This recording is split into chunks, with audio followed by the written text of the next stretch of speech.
Hi, I'm Paul, and normally on this channel, I've got gas. But today I'm starting a new series of appreciation videos to highlight and bring to your attention some of the great Christian rock bands from the golden era of Christian rock. That era basically split down the middle in around 1985 and went about 5 to 7 years backwards, 5 to 7 years forward. That was before the apostasy and the secular music industry took over the Christian music industry that we have today.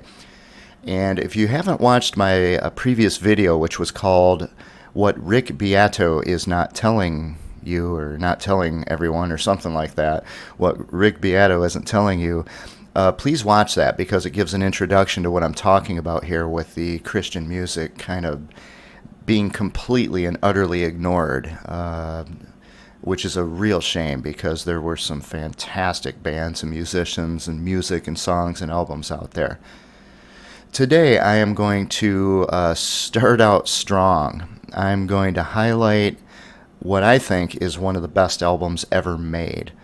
And you can never say, well, this is one of the top 10 albums ever made. Everybody's different. But even for yourself, you're going to change and over time. But this album, from the first time I heard it back probably around 1984, has stuck up there. It has held its place right next to Dark Side of the Moon, Love's Forever Changes, Roxy Music's Siren. The best of the best of the best albums ever made.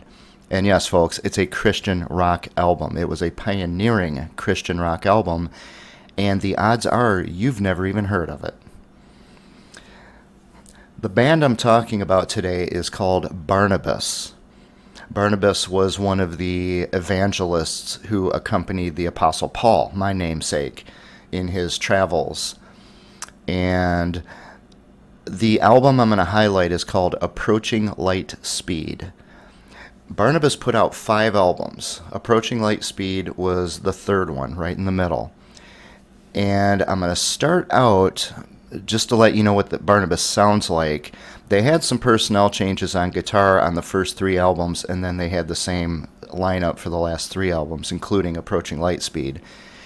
And I'm going to play for you a montage I created, just several minutes of their songs in order from their first, second, fourth, and fifth album. As you listen to these, I want you to note a couple of things. Note the variety of the music. Note the incredibly powerful female vocals on a hard rock band. And note that as good as all of this is, Approaching Light Speed is several factors above it. I think you're going to like this this episode, you might call it, of a Christian rock review or whatever I'm going to call it. So let's start right out by giving you a taste of what Barnabas sounded like. Then we'll talk about the band, and we'll talk about that album in detail, both the music and the lyrics. Hit it.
just can't seem to get it right.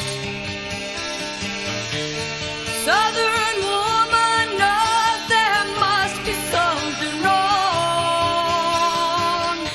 A different man most every night.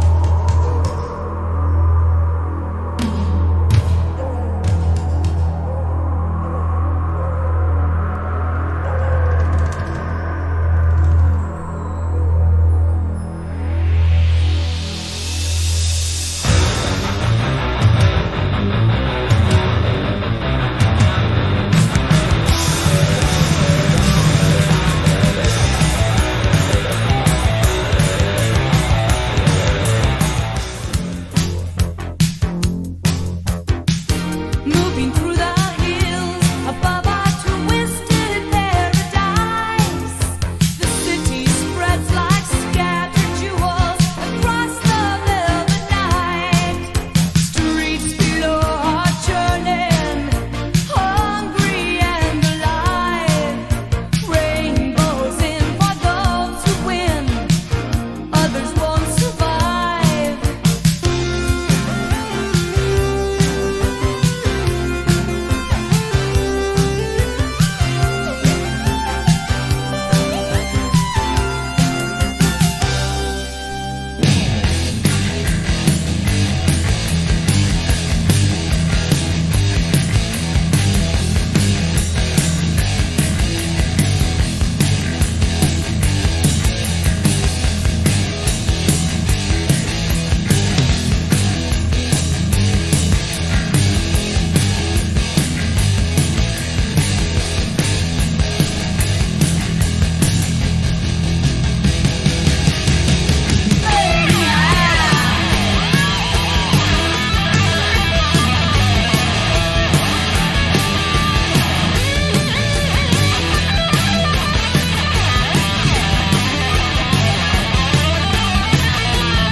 Wow, folks, did you know that existed out there?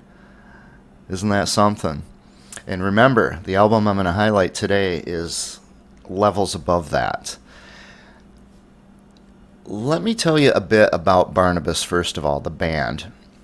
What happened was in the 60s and the 70s, and I'm kind of generalizing, you have to. I'm not here to talk about how Christianity changed and morphed and became apostate over the last 50 years, but there was a movement coming out of the hippie movement where hippies who got saved and became Christians, they kind of formed what was, after the fact, more or less called the Jesus movement. So those people would be called Jesus people or Jesus freaks. This is what I usually heard them referred to way back when. This group of people, for lack of a better term, they Californiaized Christianity, which was the beginning of the end for Christianity as a church, as an institution in America. For example, instead of wearing formal clothes, instead of dressing up in your Sunday best to show respect for your brothers and sisters in the church and for God, you would just throw on a t-shirt and some sandals and go kick back in a beanbag chair at church. And you can argue whether that's a bad thing or not. The original church probably wasn't dressing all up. Everyone there was wearing, rags and togas, and so I'm not trying to say one way or the other, but the point is this informality this hippieization of Christianity, which of course swept across the country and has now infiltrated everything, so that the Christian church now is completely apostate, as the Bible predicted it would be in the end times. But some decent things came out of it. And I have to be careful because, again, I'm not trying to get religious here, but it did kind of go in and infiltrate and ruin a lot of the churches. And today the churches, the institutionalized churches, are all but serving the enemy at this point. But it's one of the Jesus movement was one of the things that formed Calvary Chapel. And a lot of people today would say that Calvary Chapel is one of the holdouts, one of the last holdouts in the Christian church who are still trying to maintain, the true appreciation for the Bible as the Word of God, et cetera, et cetera. Now, you can argue that, I have my feelings on the Calvary Chapel movement, but what came out of that was a lot of music, since these were kind of hippies. And you got a lot of bands that came out of this. Now, I've seen even Petra referred to as coming out of this. I don't quite understand that. My understanding is that Petra came out of Nashville, which ain't the hippie movement, to my understanding, in the 70s. I could be wrong. But, a lot of these bands, in fact, some of the bands I'm going to highlight in this series were listed among these. But in any event, there's a difference between joining the world and copying the world. You see, Christians are supposed to be a light unto a dark world, a world that is ruled by Satan for now. And they are supposed to be a light. They're supposed to be set apart. That's what holy means. It means set apart. And they're supposed to stay away. But there's a difference between joining the world like you have today, where the churches are basically nightclubs. They literally have bars in them. Some of them sell beer, I think. They certainly have coffee shops. And everyone's just out there dancing, and the purpose of a church is completely forgotten. There's a difference between doing that and doing something that the world also does. The world eats. The world drinks. The world goes to work at a job. You setting yourself apart doesn't mean completely not doing what the world does. So as these musicians in this hippieized, Californized church started making music, they started making music more like the music of the times, which would be rock and roll. Now, Barnabas was an absolute pioneer, because what they were doing was hard rock, borderline heavy metal, but not just hard rock, but as you probably heard in there, a lot of synthesizers in there. And I don't really know of many hard rock bands that utilize synthesizers as often and as effectively as Barnabas did. It's one of the things they always did so well. I think of Iron Maiden, around the time of Seventh Son of a Seventh Son, which of course is singing about the enemy. That's singing about Satan. That's a whole different thing. But all those synthesizers came in, right? And somewhere in time, that era. But Barnabas did even more with synthesizers. They had a lot of different sounds. It wasn't just one synth run like Iron Maiden would often use. They brought in all kinds of things. And because of this, and because it was such hard rock, they took a tremendous amount of criticism from other Christians. For example, these televangelists, Bob Larson, and you remember Jimmy Swaggart? Jimmy Swaggart had heavy criticism for Barnabas. And ultimately, it would be one of the things that would help, I think, to break them up, is that everyone was condemning them for what they're doing as if they were joining the world. But they weren't joining the world. God created a world that has music in it. This beautiful thing called music, which involves science and mathematics and senses and what your mind interprets. And there's so much to it that was created for us to enjoy. And they took it into a hard rock arena that the church back then just couldn't comprehend. And I understand why. I do understand why, because it doesn't take much for them to switch over and become the world, which is what happened to Christian music later. So keep that in mind as you listen to this, that Barnabas had to not just fight against the world to get credibility, but they had to fight against the Christian world as well. And it was difficult. But that's what makes them pioneers. And one of the songs on this album I'm going to feature actually addresses that. We'll talk about that in a bit.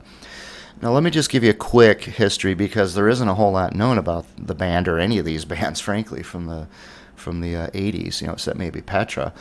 So the band was formed in Los Angeles by Monty Cooley on guitar and Gary Mann on bass. A drummer named Kris Klingensmith, who lived east, maybe Riverside, I'm not sure where he lived, Palm Springs, Riverside, something like that. He put an ad out looking for a band, and they answered it. He came and auditioned, and this is how things go full circle in this world, folks. He almost didn't join the band because it was during the gas crisis, 1976, 77, that era, the gas crisis that OPEC had used as a weapon against the United States. And you had to sit in line for hours to get gasoline. And he almost didn't join the band because it was just nearly impossible for him to get to Los Angeles to, rehearse with the band. And here we are, 40 years later, and what do we have? Something very similar. But they did start playing together, and I'm sorry, this is going to be hard to see on the screen. The singer, by that time, they had their fourth singer, and it was Gary Mann's wife, Nancy Jo. And as you probably heard in the montage there, Nancy Jo has one heck of a voice. Very powerful voice. I would call her a combination of Grace Slick from Jefferson Airplane, and with a hint of Janis Joplin, and another singer from another Christian band at the time called the Resurrection Band, Wendy Kaiser. She's kind of a mix of all those, just a fantastic voice. And to have a hard rock, almost heavy metal band, Christian band with a female singer, even the secular bands weren't really doing that.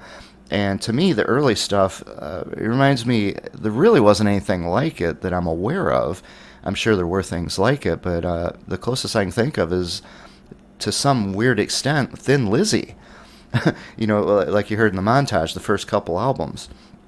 So they got together. Sorry, I have two computers here. I keep touching the wrong mouse. And let me get this thing. So in order to tour, because remember, their purpose was to witness to people about Jesus, to save souls. They're not trying to get rich. They're not trying to be household names. And for example, even though Gary Mann is one of my favorite bass players ever, I'm sure he wasn't trying to, get people to know him and get on the cover of Guitar for the Practicing Musician and all that. That wasn't his goal.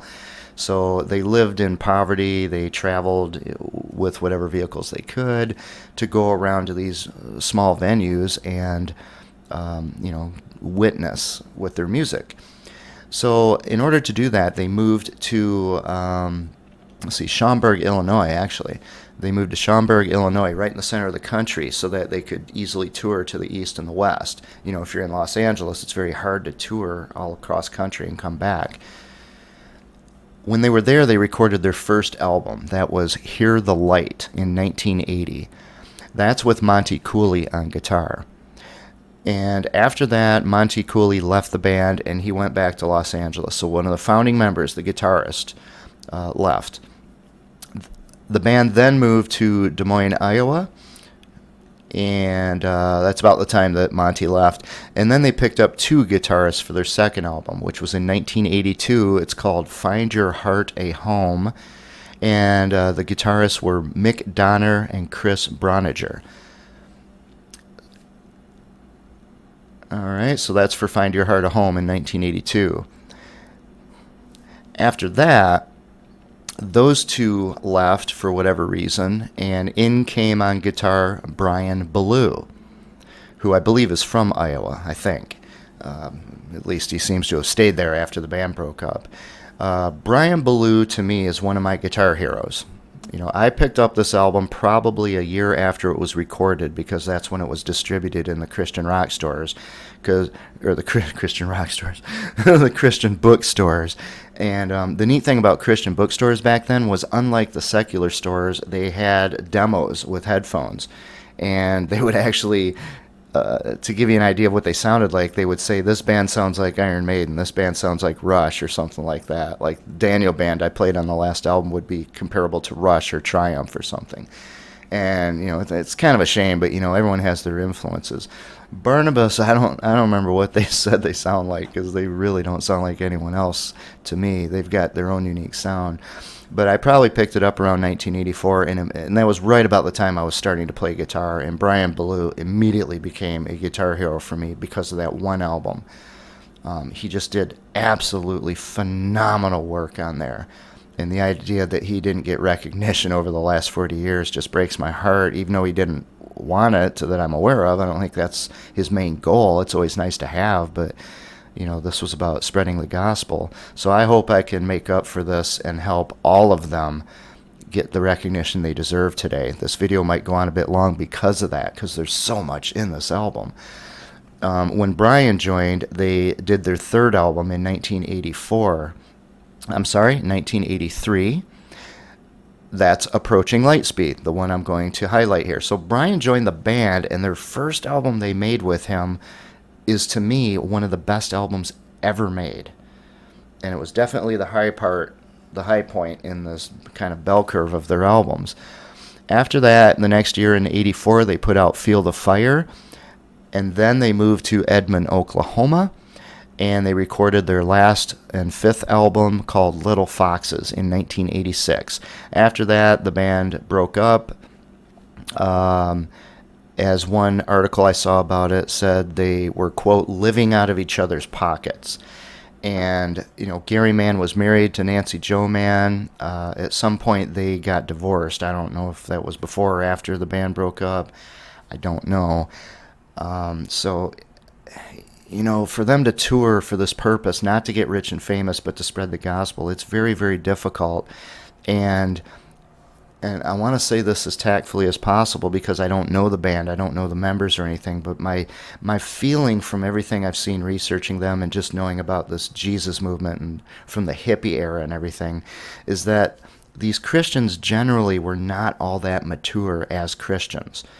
They understood the gospel, they understood the basics, and they were young, to be fair.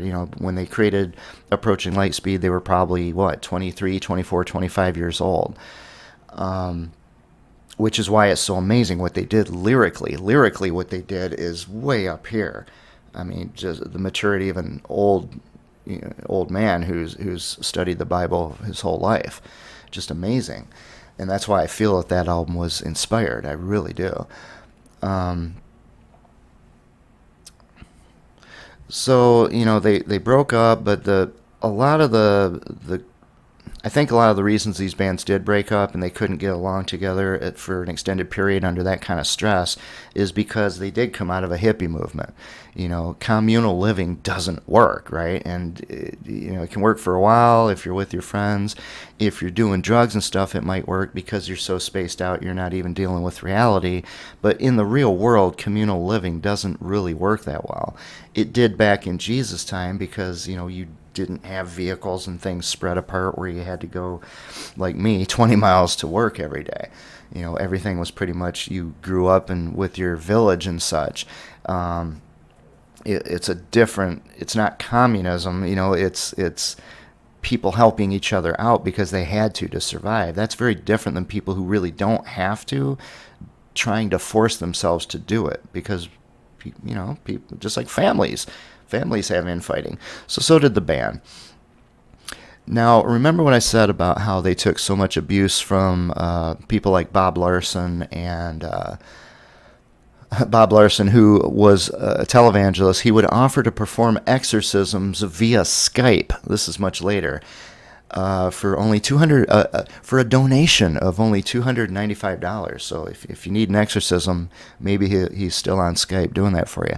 That's the quality of critic that Barnabas had. But the problem was these people were on television, Jimmy Swaggart, and they had a lot of followers.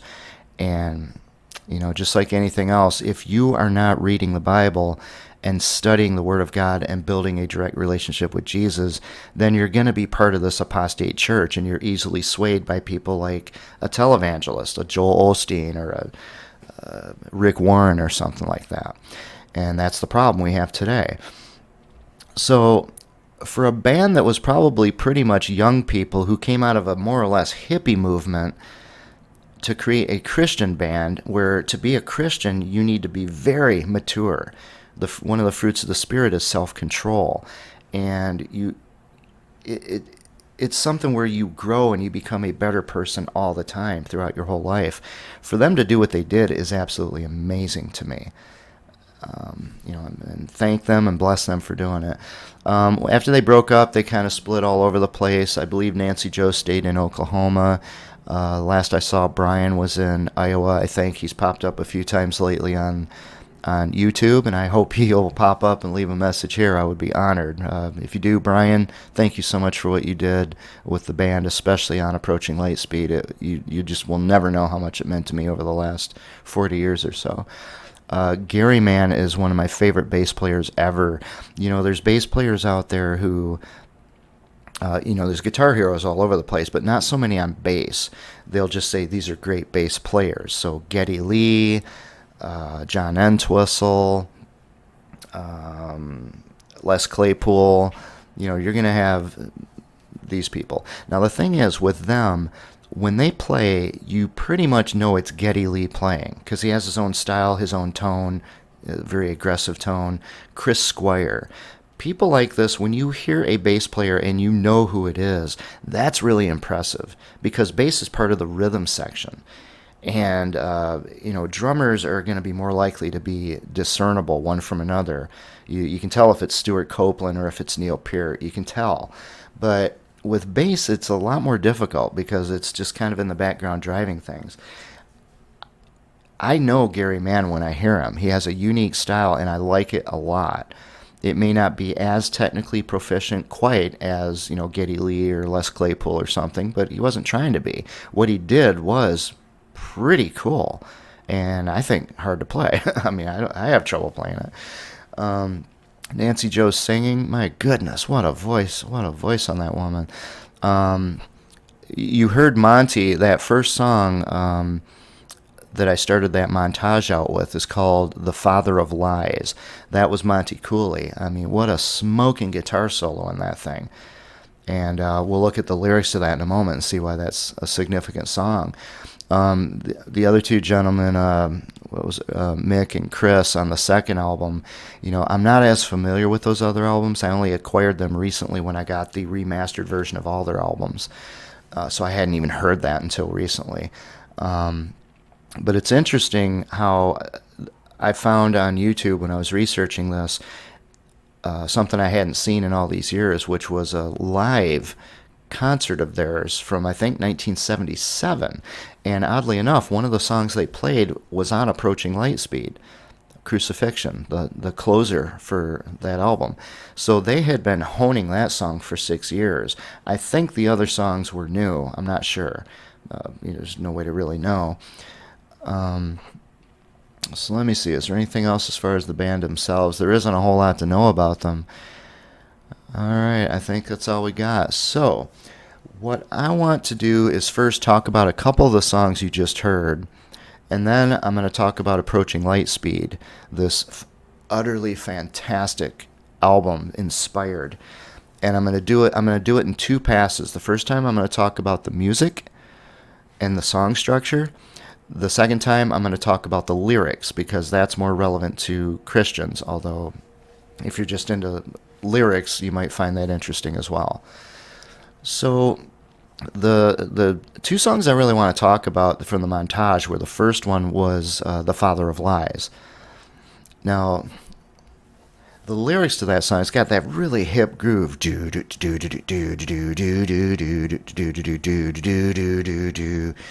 And it's funny because Nancy Joe's singing it. It's sung from Satan's perspective, but there's a female singing it.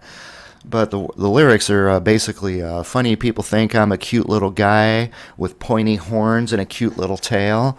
Well, that's fine with me, because I get my work done when people don't believe that I'm real. I'm Lucifer, the father of lies. Just call me Satan. Don't act so surprised. I'm the prince of darkness. and I'm coming after you. Because I want your soul. To hell with you.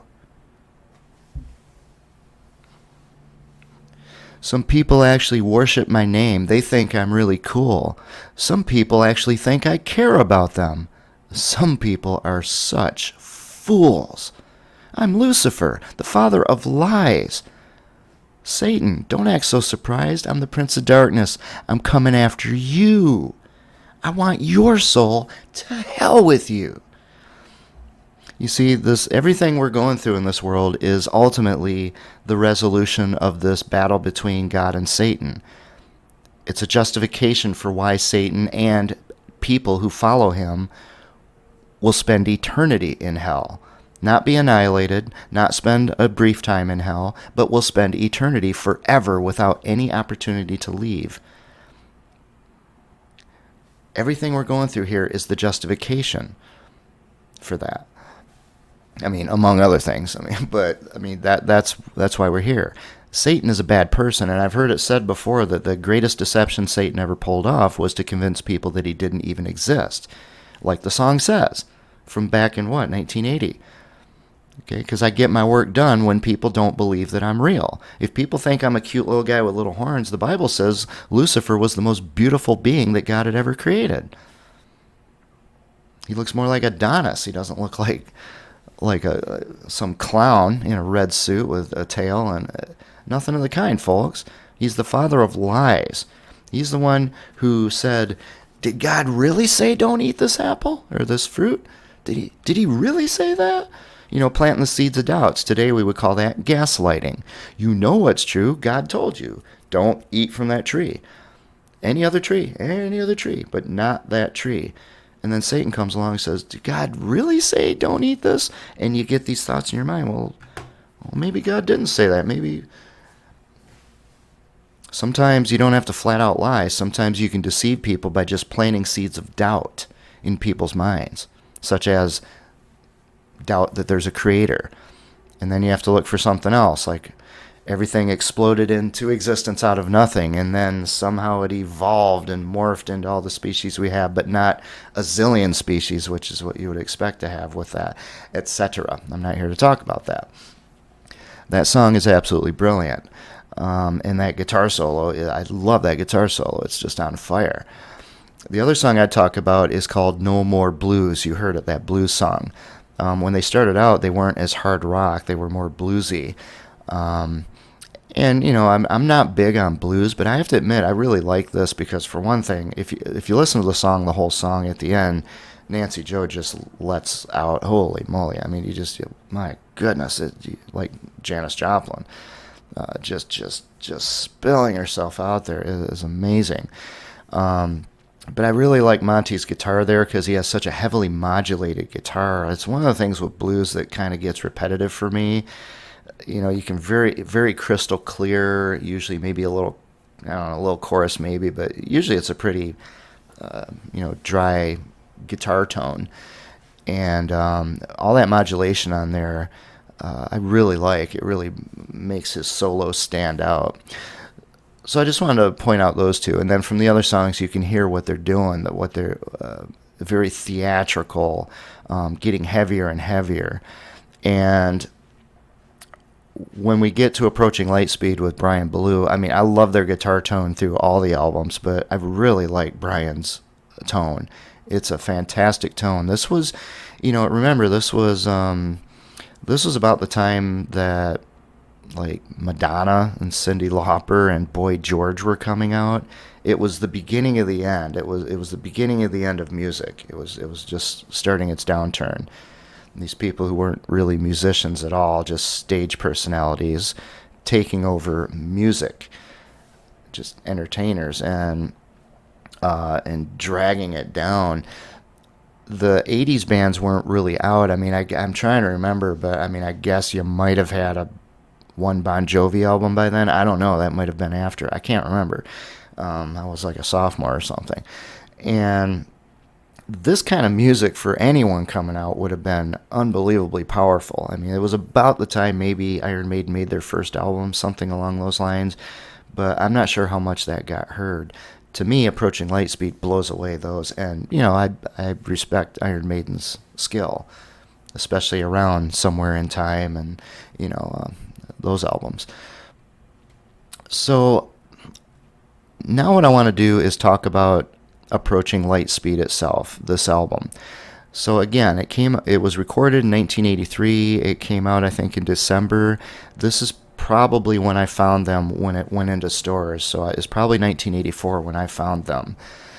And the thing, this is what's called the classic lineup of Barnabas, with Brian Belew on guitar, Gary Mann on bass, Nancy Jo Mann on vocals, Kris Klingensmith on drums. And they would go for the final 3 albums.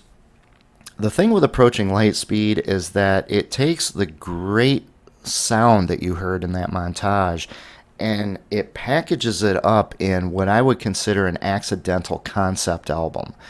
I don't see any indication that they intended anything of the sort, a concept album as such. I think they were generally talking about the same topics, but everything from the song structure to what the songs are about to the order they're put on the album, to me, speak of an accidental concept album, in a way like Dark Side of the Moon with Pink Floyd. I mean, if nothing else, look at the song Money at the beginning of side 2 on Dark Side of the Moon. It does seem kind of out of place. It's a great song, but doesn't it seem a little out of place from all the ethereal stuff that's going on? Now, they make up for it by having it fade into Us and Them. And likewise, Barnabas has a couple songs in here that you might say they're kind of out of place if it's a concept album. I don't think it was meant to be a concept album. I think it was inspired to be a coherent album. And the topic of it was preparing for the end times, preparing for the return of Jesus and what's to come. And that's what I spoke about in my video where what Rick Beato isn't telling you. Again, I don't want to go on that, but for this album to come out in the 80s when my generation would hear it, and then 40 years later, my generation is in charge of the world. We run the corporations. We run the world, the governments. We are the people. We're about to hand it off to the next generation, but right now we're the ones in charge. And granted, I'm not saying a lot of people even heard this album, but it's just one of many things going on. I was heavily influenced by this. The church wasn't talking about it. When I went to church, they didn't talk about the end times. They didn't talk about Antichrist. They didn't talk about how the church itself was going to become apostate and join the world and abandon God. They didn't talk about how Christian music was going to join the world, and even to the point where they emulate the world. They're so desperate to emulate the world that they put on their little hats, their cute little hats, and they're just same style. They sit up there and talk real pompous and pretentious about themselves without ever even mentioning Jesus. And then they create the Dove Awards, which is just some cheap imitation of the Grammys. The church in the 80s never told me any of this stuff. Nobody was talking about it. The only thing out there that was really talking about it was a book called The Late Great Planet Earth by Hal Lindsey. And even he got it wrong because, if you're trying to set dates, it doesn't work. The Bible clearly says no man knows the day or the hour. But you do know the season. You know when it's coming. And, the book of Daniel from, 600 years before Jesus? That's the book that predicted the day that Jesus would ride into Jerusalem on the donkey, the triumphal entry. Predicted it to the day, and that's why it's such a tragedy that the Jews did not recognize their Messiah. Daniel told them 600 years earlier, this is the day he will come in on a donkey. And that's why they were dispersed for 2,000 years in punishment, because they didn't pay attention to their own scriptures. Well, in the book of Daniel, it also says, Daniel, seal up this book. This is not for your generation. This is for the last generation to understand. In other words, all the Christians over the last 2,000 years who've read the book of Daniel can't make any rational sense out of anything in there. And the same thing for the book of Revelation. The book of Revelation sounded like an acid trip to any Christian who was reading it over the last 2,000 years. Because it's talking about things like the 2 witnesses in Jerusalem who, when Antichrist kills them, the whole world will see it, and they will celebrate. And the whole world will see when God resurrects them 3 days later.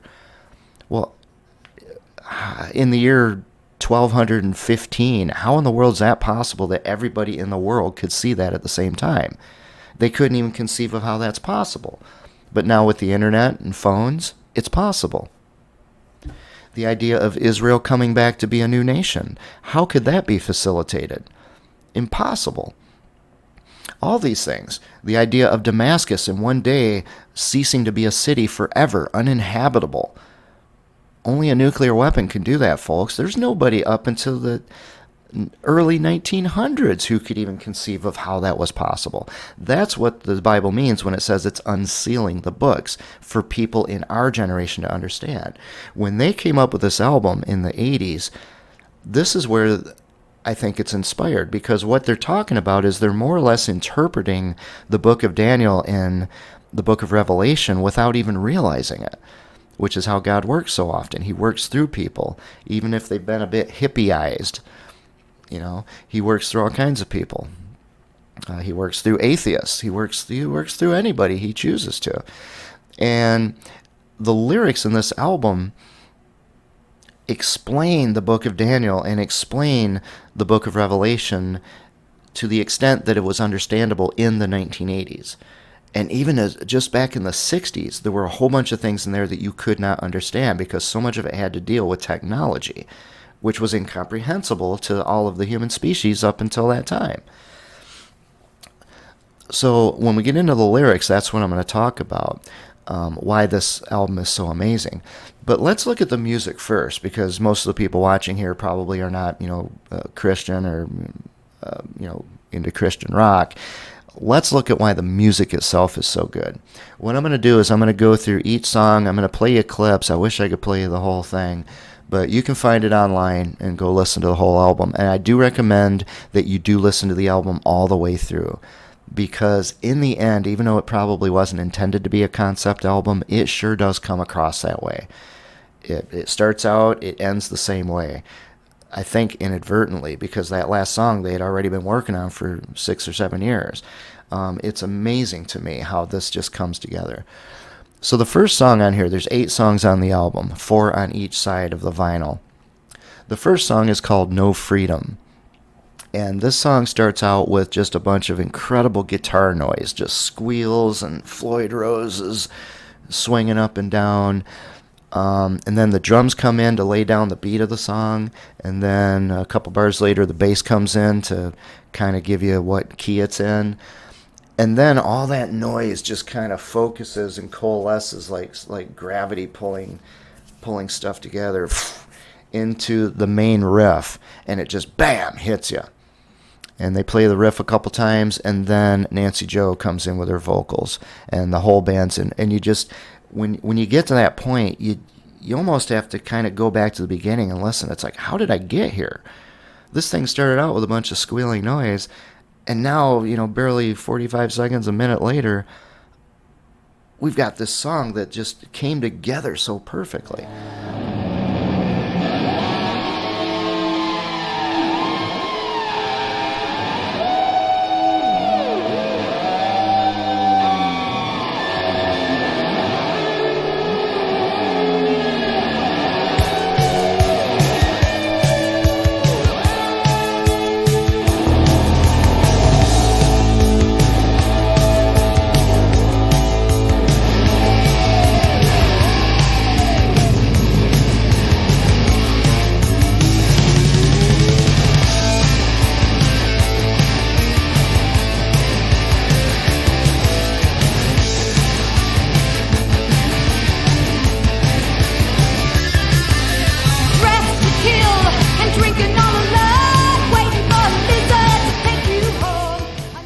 All right, they go and one of the things with Barnabas on this album in particular is that their song structure is very different, unique.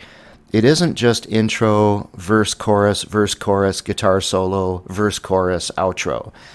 It isn't just that. They change things up all the time. And they do it so smoothly, you almost don't even know what's happening. In fact, for all the years I've listened to this album and learned parts of it, when I was looking at it to make the notes for this thing, I was shocked at how much I've missed in the past, how complex the song structure is. and yet they threw this album together with a brand new guitarist pretty quickly in a new place, in a new recording studio. All right, so then after they do the verse twice, they have kind of a bridge that goes into the guitar solo, and that's where Brian first shows his chops, and he's got them, folks. He's got them. He reminds me a little bit of Randy Rhoads, to be honest, and that makes sense. Back in that time, that was an influence.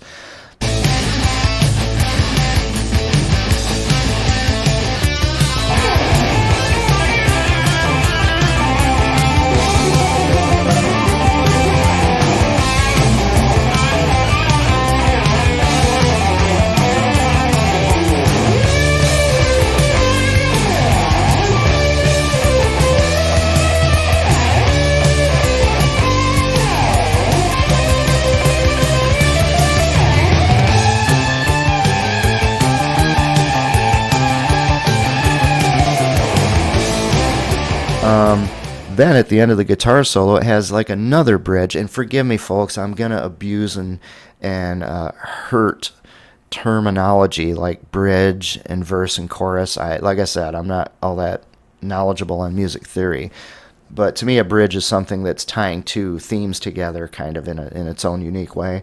So they have this bridge that almost comes to a full stop in this driving hard rock song. Just bam, just stops, and then immediately kicks off again with something new.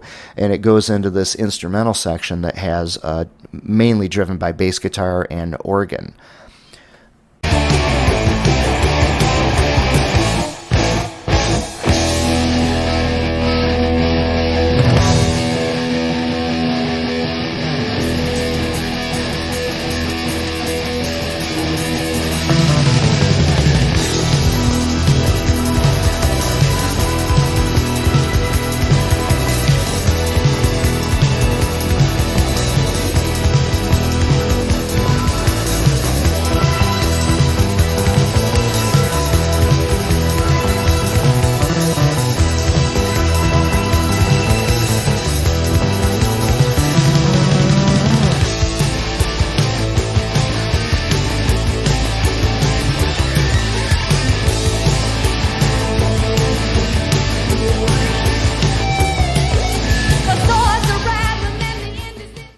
And then it goes into a verse, it repeats the chorus, and then it has more guitar noise, and then this big, powerful ending.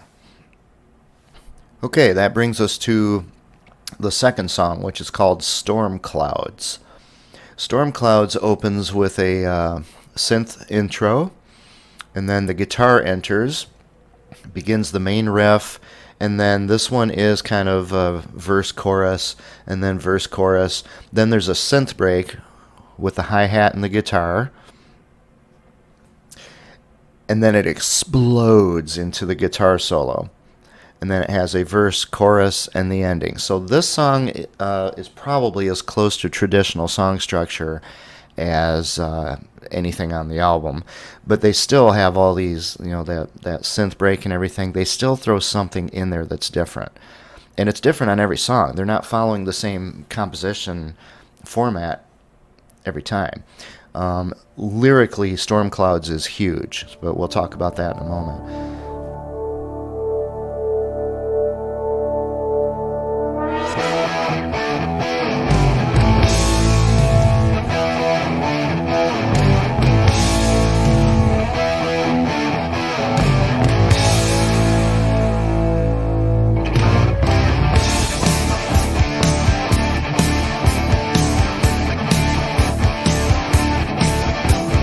Turned on the music to listen for a while.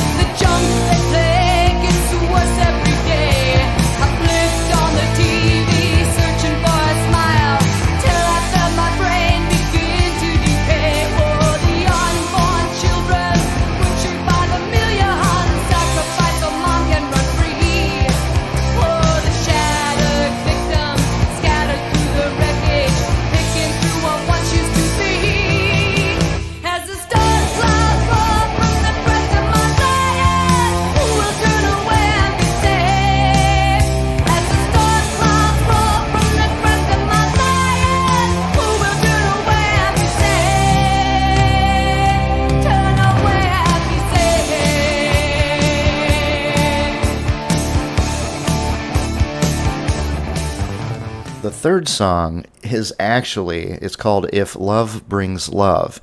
The third song is the song that made me think of doing all of these videos. Because when I was watching Rick Beato's channel, which, great channel, make sure you subscribe to his channel if you're into music. And he had something like a top 10 or top 20 or top 30 piano introductions to songs. And as soon as I saw the title, the first thing I thought of was If Love Brings Love. And then I immediately thought, well, there's no way he's going to have it on there. He never talks about Christian rock, as if it doesn't exist. So, sorry, this hotel chair here. The beginning has a beautiful piano intro. It's very simple, but it's very elegant. And you can just feel the timing of it is... You can just feel that somebody's heart is behind what they're playing. So, in fact, I'm just going to go ahead and play the intro right now. Hear what I'm talking about.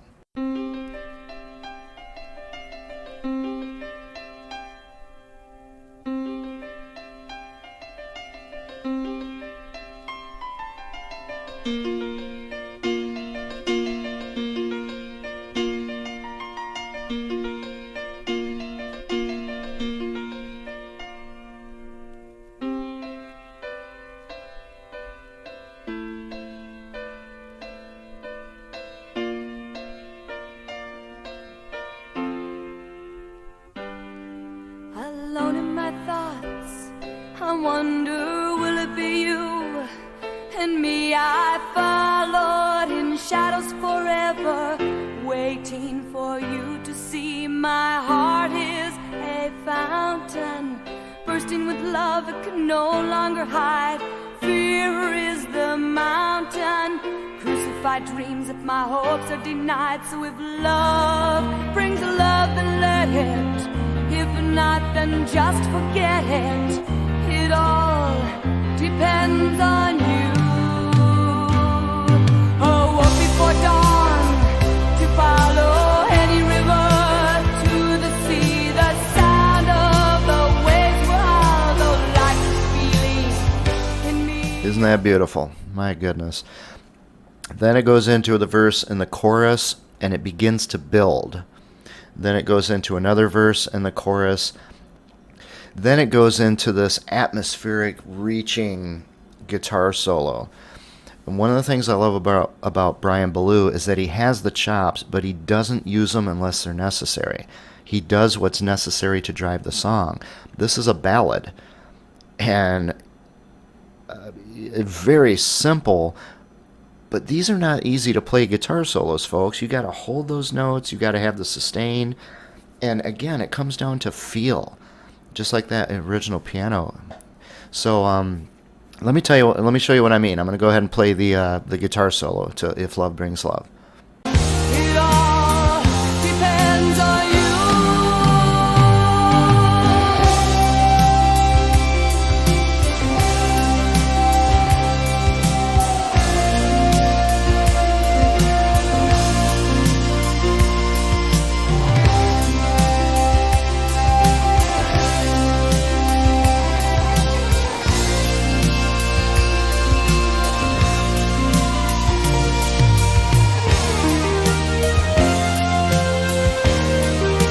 Okay, then it goes into a verse, chorus, and then the piano and vocal ending. So I guess in this case, this is a bit more traditional song structure as a ballad. I'll give you that. The fourth song is, to me, it is, I don't want to say the best song on the album because there's so many great, well, they're all great. Every one of them is great. But there's something special about this song, Waiting for the Aliens. It's the end of side one on the vinyl, and this is progressive rock at its best. I mean, you're dealing with things like Rush hemispheres, that level, and yet the song, I think, is only about 6 or 7 minutes long. It's actually pretty fast. When I was listening for this, to write the notes for this, I realized how fast this song is. I never really noticed. I've played it on drums and everything. But it is an amazing song, and again, both in terms of the lyrics and the music, it is the most atmospheric song on the album. It's spooky, because this is the one about Antichrist and what's going to happen in the tribulation. When the rapture of the church happens and the church disappears, there's no more restraint against evil. You know, people may hate Christians being in this world, but folks, when the Christians are gone, you're going to wish they were back. You're going to see what unrestrained evil really is like in a world ruled by fallen people, sinful people. This song is about the rapture and how the world and the Antichrist are going to explain away the rapture. And I'll talk about that more when we get to the vocals. But musically, this is a fantastic song. It starts out with a very ethereal synthesizer, a couple different sounds, I believe, for 30 seconds. Then a monosynth establishes the basic chord progression. There's a couple chord progressions in the song, but the main chord progression with a church organ sound behind it. And then just bam, out of nowhere, you get hit with this explosion of drums, guitar, bass into the main riff. And I don't have a guitar with me here at the hotel. What I do have is this guitarlele. And I don't know if I can remember how to play this, to be honest. And this, I tuned this thing down. It's supposed to be tuned to A. I tuned it down to guitar. I don't. Intonation's not the greatest, but basically it's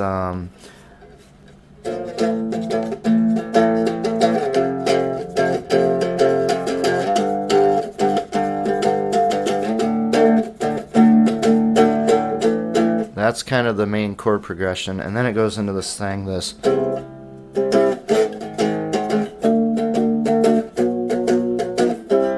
It's gonna be alright. They say it's gonna be alright. This born again buffoonery has been dealt with at last. Now we're one big happy family again. See, I can't play it. But notice how when they did that, 1, 2, 3, 4, 1, 2, 3, 4, 1. Right there, they hold this an extra bar. And they do that all kind of stuff all the time.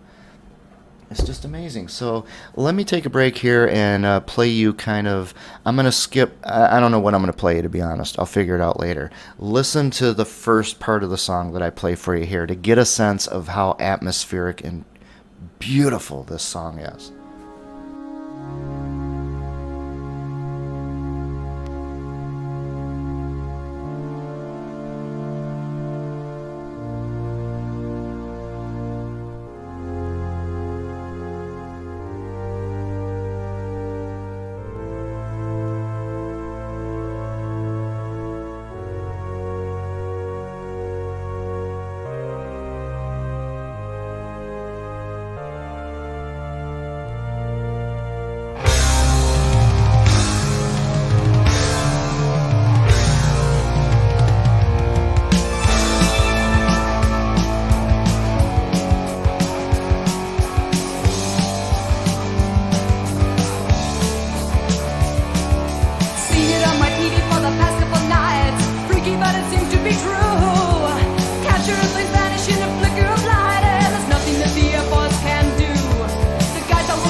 Okay, so there's so much to this one song. It's hard. I could spend a whole hour looking at this song, but when the vocals come in and she starts singing, the guitars to me are like dancing behind her. They're doing something different all the time. You've got that basic chord progression, but Brian Belew's picking style and his scraping and everything is so unique.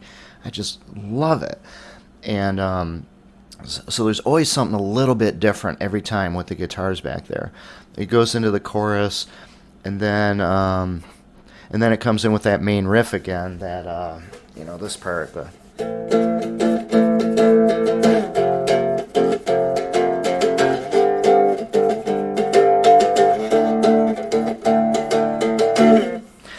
But it comes in more clear. See, before the guitar, same distortion level and everything, was more subdued. This time it comes in like medium in your face. Then they go into the verse and the chorus. And then it comes into this breakdown. And this breakdown is amazing. You've got these... Where are my sticks? Do I have any sticks here?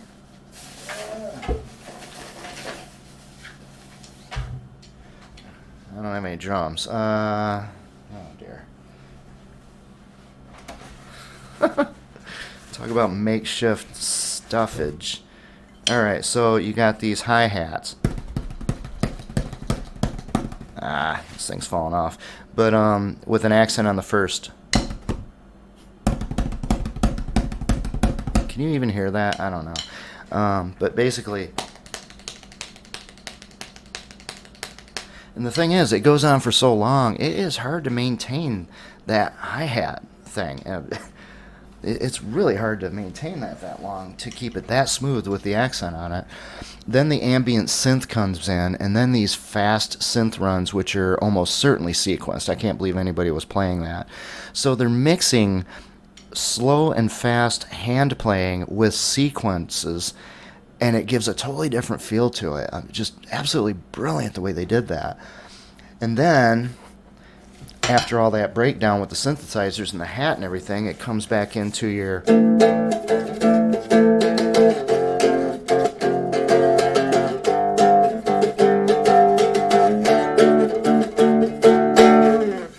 But this time the guitar is like front and center in your face.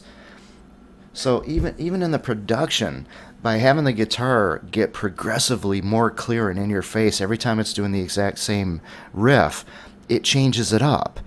And it makes it more aggressive as you go.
Then it goes into verse and chorus, but they tone it down. You can hear how after that powerhouse guitar coming in, when she starts singing again, it slowly just musically calms down a bit behind her.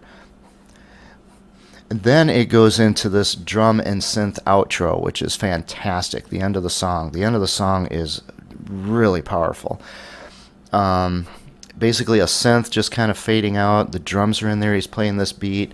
At 5:26 in there, Kris does this change up to the beat very briefly right before the last vocal thing. And it just throws you off your game. And it's beautiful. It's perfect. The drums overall are I don't want to say simple, but it's very straightforward with Barnabas, but they're very good, and Kris has done some amazing things. You heard one of those with that that thing in the montage at the beginning. Kris did some really neat things on drums that I really like and I learned from over the years. That little change up there is just so cool. It's just perfectly placed. And then it goes in at 5:33 to this Antichrist announcement for the world that's left behind after the rapture.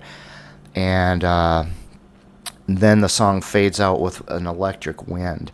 The whole feel of this song is futuristic, almost science fiction, and as you'll see a lot with the synthesizers and sound effects they use in this album, I always pictured a UFO, and I mean, even on the album cover, they've basically got a big spaceship made out of a guitar, I think.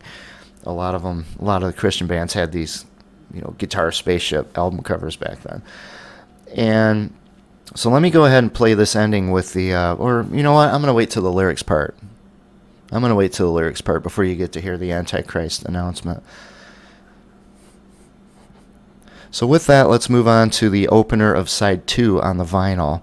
This is a song called Warrior. And this one is a kind of a mid-tempo rocker. My feeling is that this was probably the first song they recorded for the album, because the production sounds ever so slightly different than the others. I almost wonder if they did it in back in Schaumburg, maybe they started it there. I don't know, or maybe they were just getting their bearings about them. I could be wrong, but my feeling is that they recorded this song first. But it's a great song. Very short lyrics, just 2 verses, and it's done. But basically, it just comes out of nowhere. You put on side 2, you flip over the vinyl, you put the needle on there, and bah! Bah, bah, bah, bah, bah. You got the guitar just smacking you in the face. Then it quickly goes into the main riff, which, again, Brian Belew's his tone and his picking technique just can take playing the same thing over and over again and make it different every time. He's just brilliant at that. Then it goes into the verse and the vocals, and then the verse does a change up. So it's like there's 2 verses, and I really love that. And then it goes into the chorus, and the chorus itself, though, is the main riff, if that makes any sense. So it's like they're kind of taking a typical song structure, but they're like shuffling things around and adding a second verse with a different, music behind it. And they do that a couple times, and then let's see. I'm trying to remember.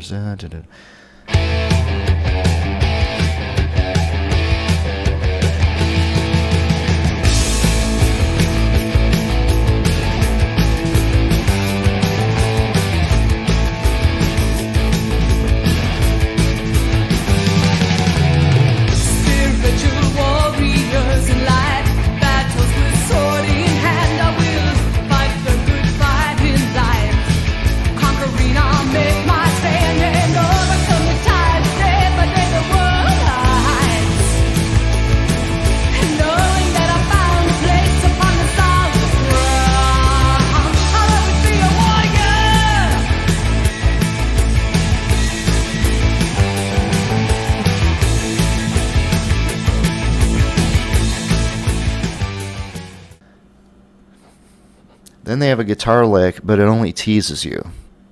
And then the guitar solo starts. And I love that. There's lots of little teasers in there with all these change-ups and everything. And then the guitar solo, of course, is amazing as always.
Folks, to me, this is really clever. This is 1983.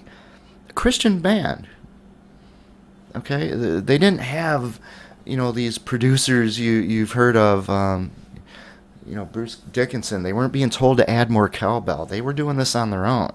Okay? They didn't have the experts. And they didn't even really have the facilities. The fact that the production value is so good on this album is amazing. So I just love that part with the trill and the bass coming in and then back to the guitar solo where he starts showing his chops. Then there's this smooth transition back into the main riff. And then the verse change up, and then the chorus, and it fades out. And again, Warrior's kind of a simple song, but oh man, there's so much going on in there musically.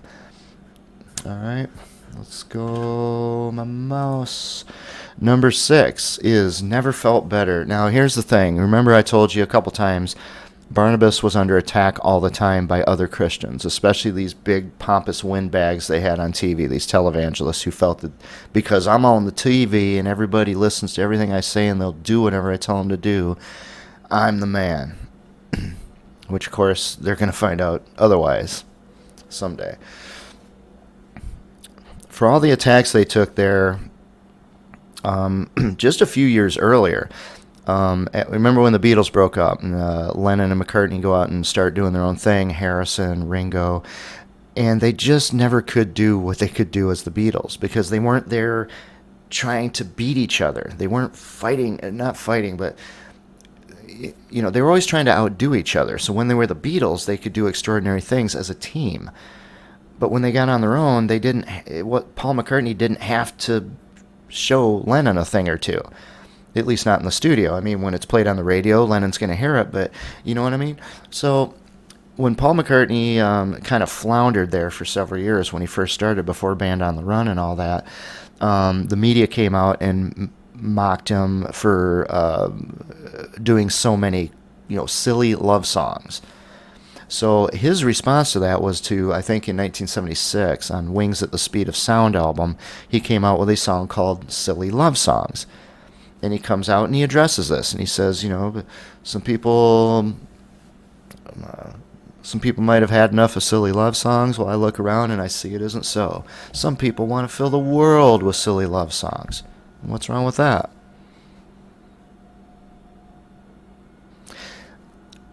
Never Felt Better is Barnabas doing the same thing to their critics. The lyrics in there are telling their justification for why they feel perfectly comfortable. Well, we either have a tornado or it's 1 o'clock on a Wednesday, because we got the sirens out here. Or maybe it's a sign that this is the third time I recorded this, folks. Maybe that's a sign that this is going to be the one I actually post. So lyrically, I'll talk about that later, but that's what the song's doing. It's answering their critics. Musically, it starts out with another aggressive guitar lick with that fantastic Brian Belew tone. Has the intro, goes into the verse, the chorus, the riff again, the verse, the chorus. A very noisy guitar solo. And then it goes straight into the verse and chorus. And when I say straight, I mean the transitions from one section to another are so silky smooth. Just amazing. And then it ends with this unexpectedly quick ending. So again, Never Felt Better. Okay, maybe I have to take this back at the beginning. There is a more traditional song structure to 2 or 3 of these songs. This one does have a more traditional song structure, but when you listen to it, it is so smooth. The transitions from verse to chorus to guitar solo and back and everything. So let me give you a sample of what that song sounds like.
Okay, now we're at number 7, Subterfuge.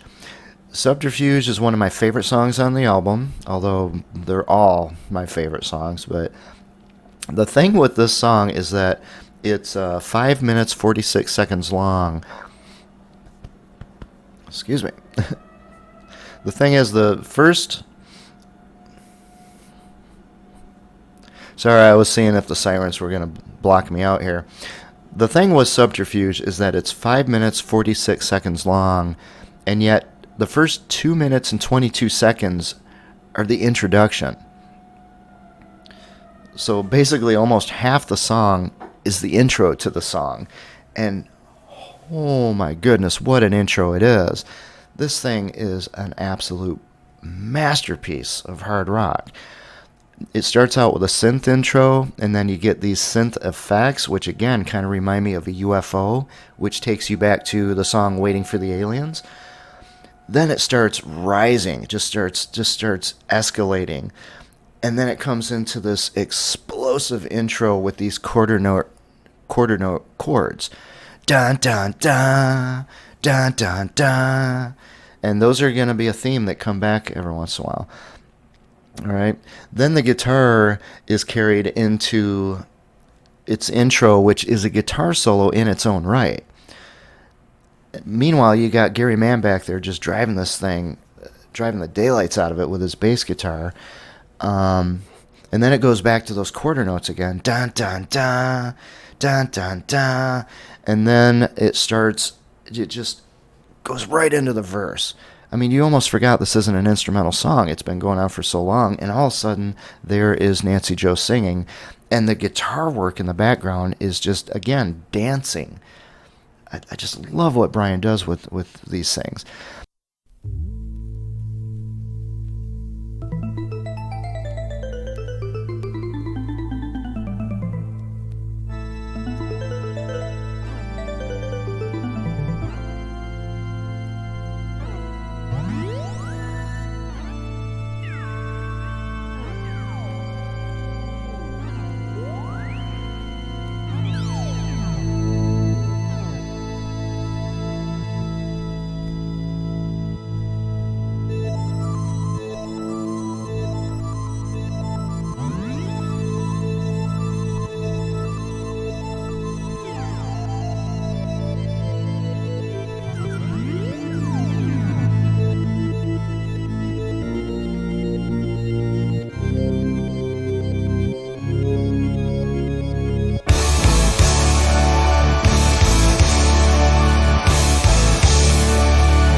and then into the chorus, and then they have a verse change up again, and then the chorus, and then it goes into this, and I should know this because I'm a drummer, but most people would probably call it a 5/4 lick. It's a 4/4 song.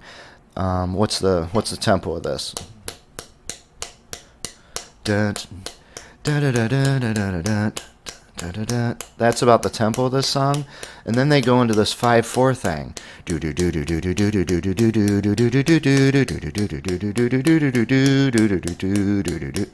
And personally, I count it as 10/8 or something.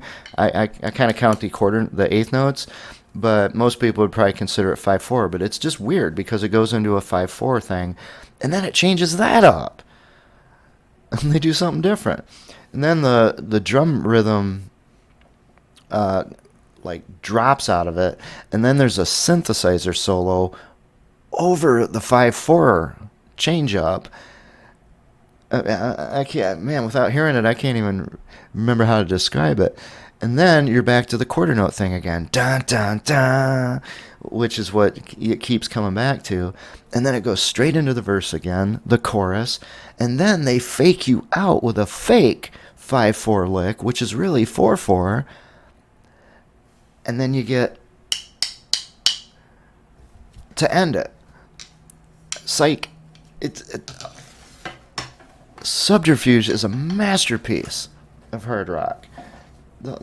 What a song. Oh my goodness, folks, you got to hear this. Let me play a few parts of it for you right now.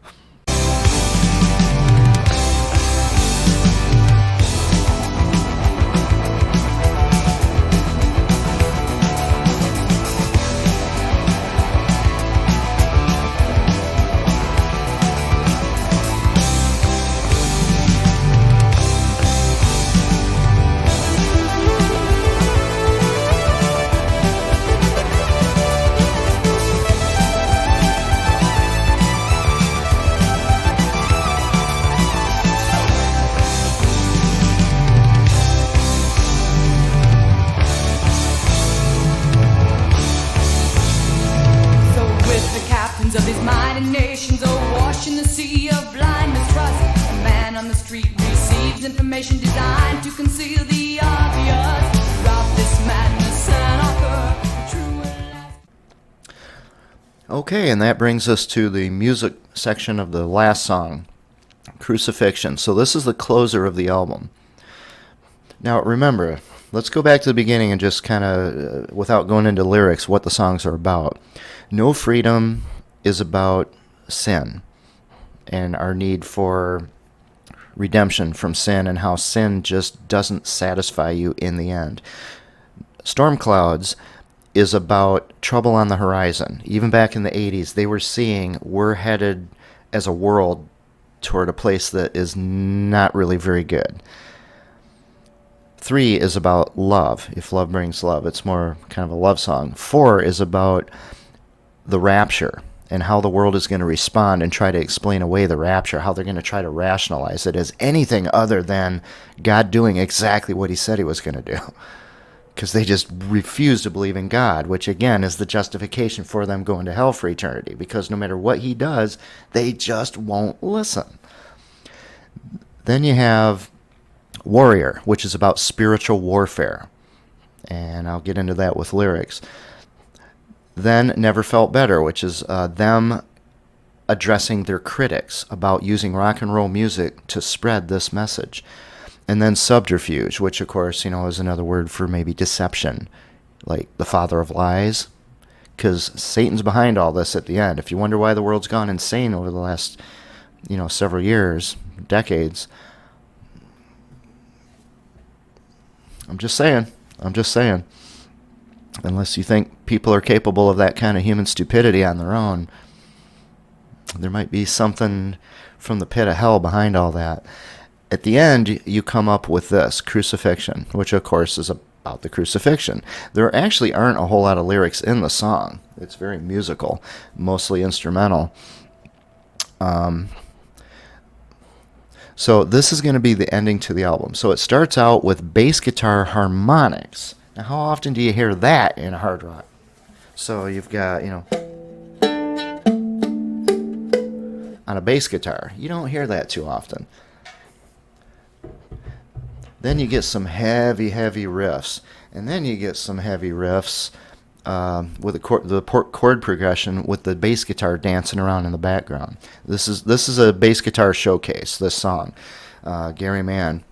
This song was the one that they had been playing on that live recording I found online from 1977.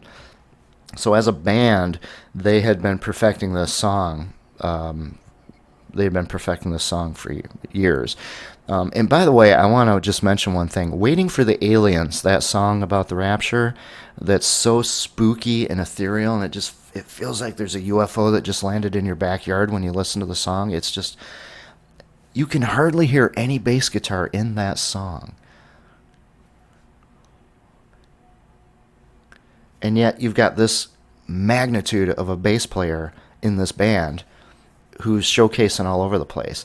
I think one of the reasons Waiting for the Aliens has such a creepy sound to it, intentionally, is because the bass guitar was deliberately backed off. It's not quite a full sound, and it's awkward, but in the best of ways. Again, I'm sorry I left that out before.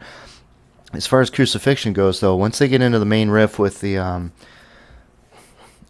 dancing bass, the guitar then has some muted, do do do do do do do do, that kind of thing, and then it comes into Nancy Joe screaming out the vocals, which is actually, much to my shame, I should know which Psalm 23, I believe. I hope I have the right psalm.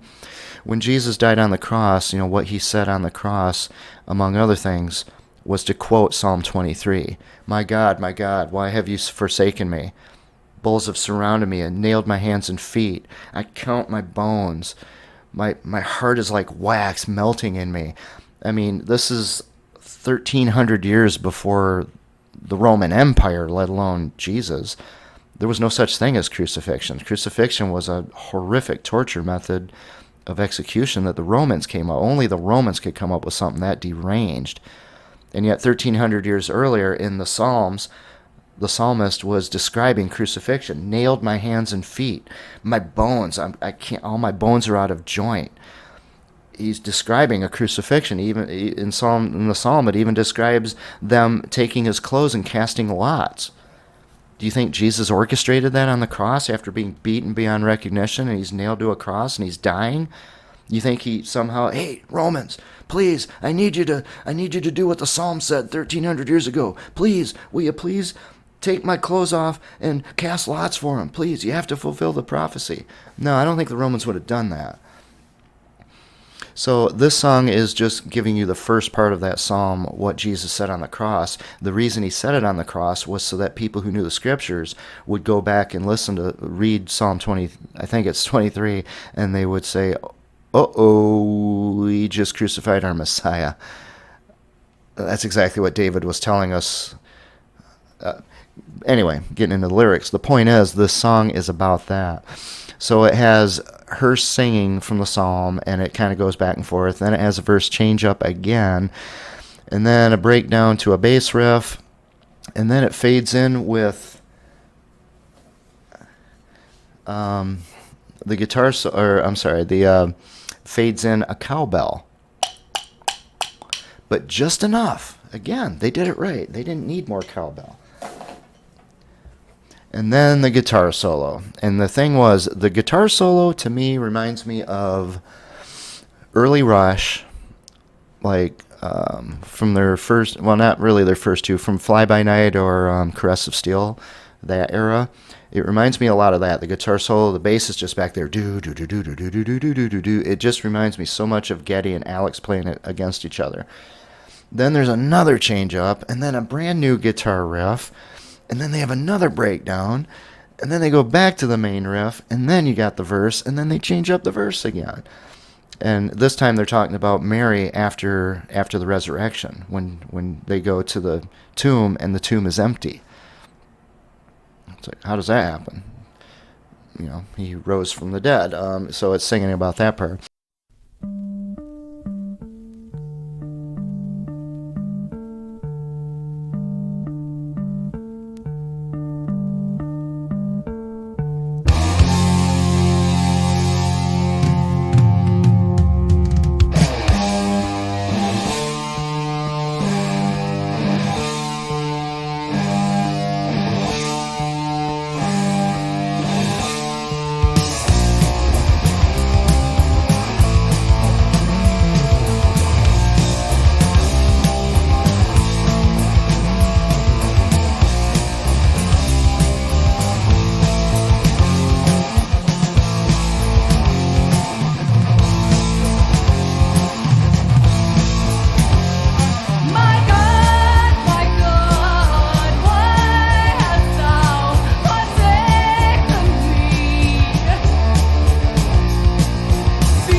The another breakdown, and then it just suddenly goes out of nowhere.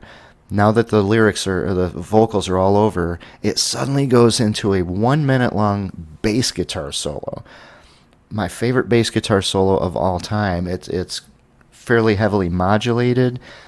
I'm not gonna say it's the hardest thing in the world to play, but it ain't easy either. And it has that fast ride cymbal in the back, like Kris was doing before with the he was doing that. Now he's doing something similar on a ride cymbal, and he has to maintain that for another minute perfectly, which is hard to do. I mean, it's hard to just keep that going, especially if you've been playing a lot on the previous parts of the song. This bass guitar solo, I'm going to play for you right now. It's in entirety because, again, I want Gary Mann to get the recognition for the cool stuff that he did. Let's hear it.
Isn't that cool? I love that solo. That is so much fun.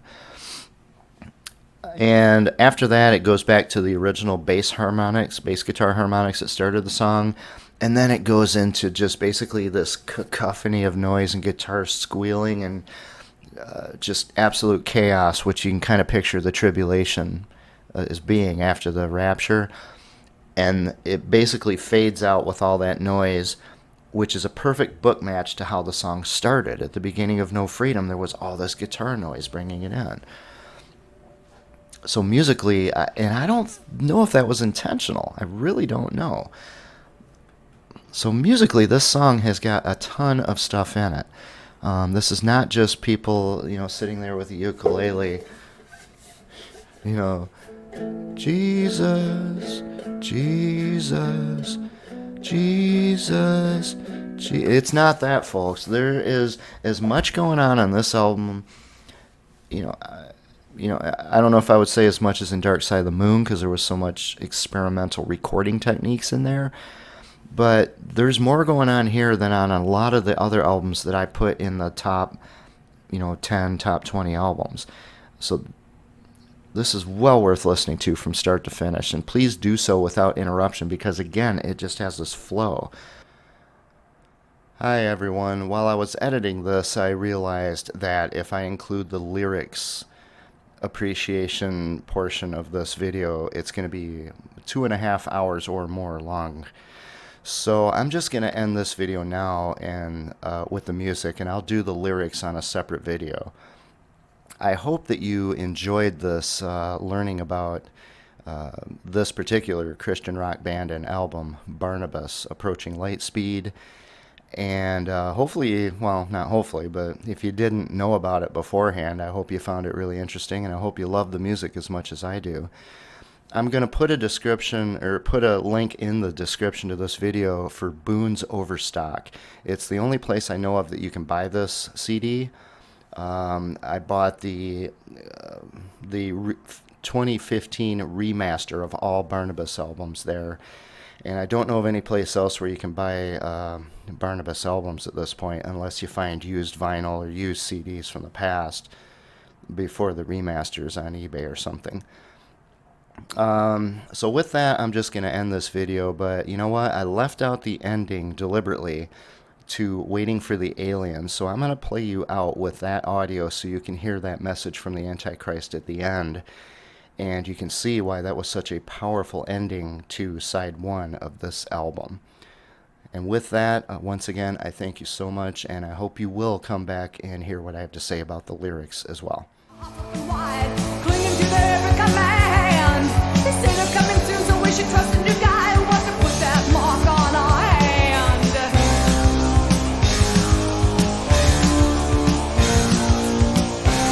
It's gonna be alright. They say it's gonna be alright. If one of you buffoonery has been down the last time, we're watching happy family again. It's gonna be alright. It's gonna be